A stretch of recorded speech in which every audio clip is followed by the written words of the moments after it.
Selamat pagi dan shalom untuk kita semua, seluruh jemaat GMI Kanan Medan Selatan.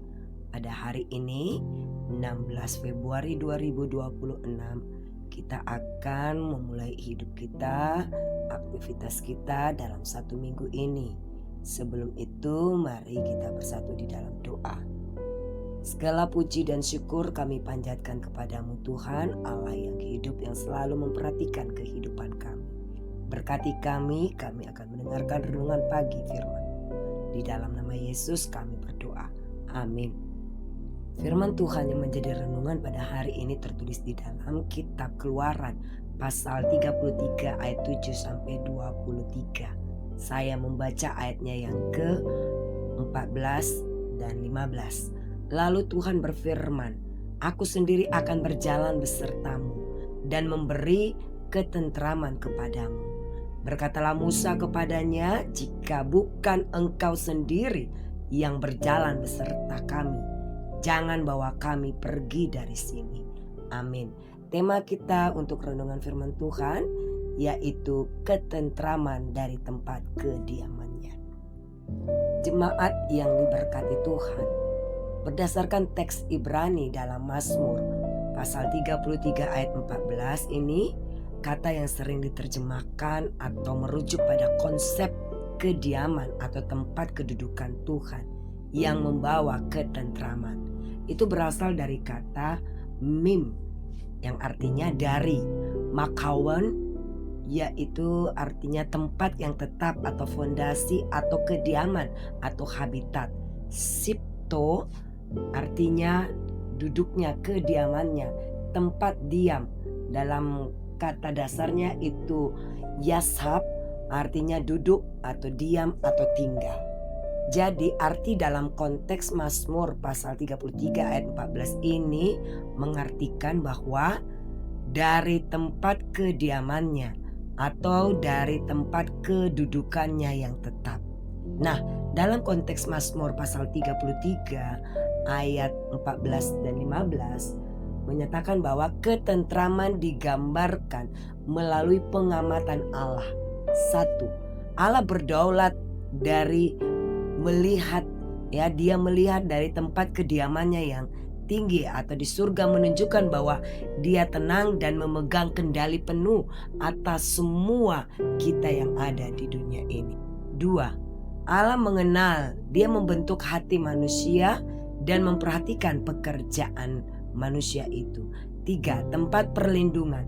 Meskipun Mazmur pasal 33 ayat 14 ini tidak secara eksplisit menggunakan kata shalom atau damai, tetapi menyatakan bahwa kediaman Tuhan, makaon, digambarkan sebagai tempat yang aman dan tetap, memberikan jaminan perlindungan atau bisa dikatakan ketentraman bagi mereka yang mengandalkannya.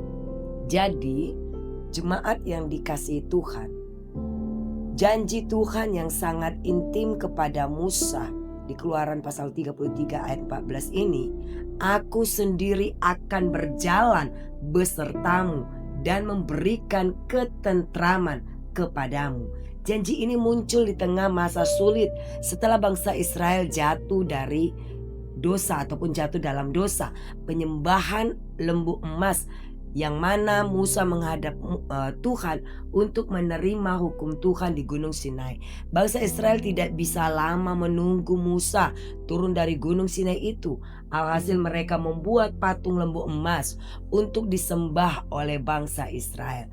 Karena mereka tidak tahu apa yang terjadi kepada Musa di Gunung Sinai itu, mereka membuat patung lembu emas dari segala perhiasan mereka dan membuat patung tersebut untuk disembah sebagai ilah mereka yang akan menuntun mereka di dalam perjalanan padang gurun menuju Kanaan.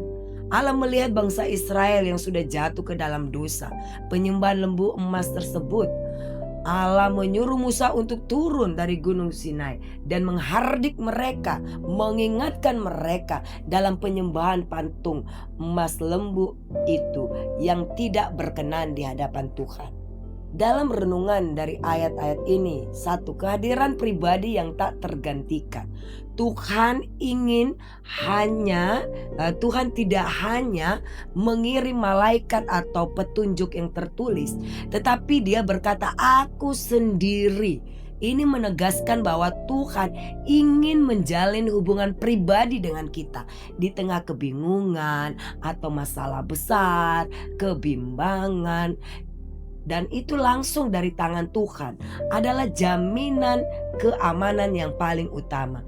Jadi apapun dalam kehidupan kita, Allah menjamin langsung dari dirinya lah yang akan memberikan ketentraman, keamanan, kenyamanan kepada kita.